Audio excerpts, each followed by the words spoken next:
राजश्री छत्रपती शाहूजी महाराजांनी सर्वात पहिल्यांदा आरक्षण दिलं होतं। त्या शाहू महाराजांची आज किती लोकांना आठवण येते हा संशोधनाचा विषय। आरक्षणाचे जनक जर कोण असतील तर ते राजश्री छत्रपती शाहूजी महाराज। आणि शाहूजी महाराजांनी अजून एक गोष्ट केली होती की करवीर संस्थांमधील जो कोणी व्यक्ती आपल्या मुलांना शाळेत जर पाठवणार नसेल तर त्यांना 2 रुपये दंड केला होता।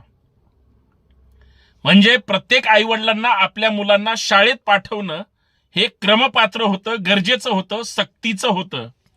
आणि शाहू महाराजांनी अजून त्याच्या पुढची एक गोष्ट केली होती की त्यांच्या संस्थांमध्ये प्रत्येकाला शिक्षण सक्तीचं, मोफत आणि दर्जेदार केलेलं होतं।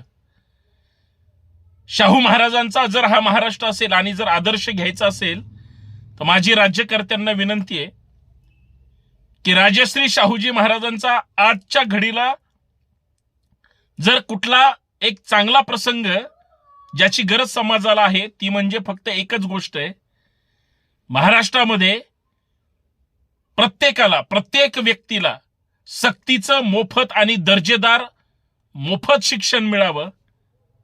एवढीच जर सरकारनं मोठे उपकार केले महाराष्ट्रावर आणि त्याच्याबरोबर जर जमलंच तर 100% आरोग्य सुविधा दर्जेदार आणि चांगल्या कराव्यात, मोफत द्याव्यात।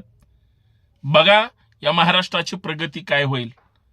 फक्त विनंती आहे त्या राजश्री छत्रपती शाहूजी महाराजांना विसरू नका आणि आपल्या राज्यकर्त्यांना, आमदार खासदारांना त्यांच्या त्या कार्याची आठवण करून द्या। बाकी आपण सुज्ञ आहात। जय शिवराय।